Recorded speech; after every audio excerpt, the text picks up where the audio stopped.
Pour le reste, les commentaires sur les sondages du Front National, moi je pense qu'on ferait mieux de les éviter, car on sait que les sondages pour le Front National sont très variables, que beaucoup de Français se prononcent par rapport au Front National sur le coup d'une colère ou d'une désapprobation d'un système politique.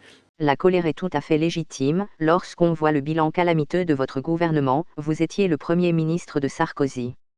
Faut-il que les Français aient vraiment la mémoire courte pour voter pour vous? Ôtez-moi d'un doute, c'est bien sous votre gouvernement que la France a attaqué la Libye, transformant le pays le plus prospère d'Afrique en un véritable merdier devenu une base arrière de l'État islamique qui a eu pour conséquence les vagues migratoires qui s'en sont suivies. Faut-il rappeler aux Français que sans cette vague migratoire, le terroriste tunisien Anis Samri, arrivé en Allemagne en passant par Lampedusa, n'aurait pas écrasé 12 personnes sur le marché de Noël de Berlin et des familles ne seraient pas endeuillées par la disparition d'un proche, sans votre amateurisme en Libye? Arrivez-vous à vous regarder dans une glace le matin? Cessons de parler de politique extérieure, parlons d'économie. Rappelez-moi, Monsieur Fillon, c'est bien sous votre gouvernement que la France a bradé le 5e de ses réserves d'or.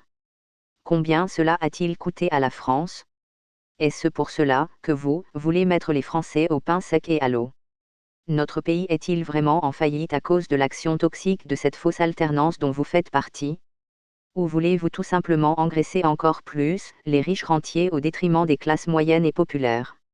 Vous avez plaidé pour le Nini lors de la dernière législative du Doubs. Est-ce que vous plaideriez pour le Nini si jamais, en 2017, il y avait en face à face Marine LePen et le candidat de la gauche? Bien sûr que non, bien sûr que non. C'est-à-dire, bien sûr que non. Vous voteriez pour le candidat de la gauche? Dans le cadre de l'élection du Doubs, il n'y avait, contrairement à ce qu'on racontait, aucune espèce de danger pour la République. Mais à une élection présidentielle, si ce qui était en jeu, ce sont les valeurs de la République, bien entendu, sans aucune hésitation. Vous appelleriez à voter pour le Bien candidat sûr. de la gauche? Et j'espère bien que le candidat de la gauche appellera à voter pour le candidat de la droite dans la même circonstance. Vous confirmez donc que les républicains et les socialistes sont des complices de cette fausse alternance qui enfonce notre pays de quinquennat en quinquennat. Je pense qu'une victoire du Front National serait une catastrophe non pas pour la France et les Français, mais pour vous, car qui sait ce qu'ils pourraient trouver dans les placards, s'ils avaient au pouvoir. Voilà, en fin de compte, le vrai danger du Front National.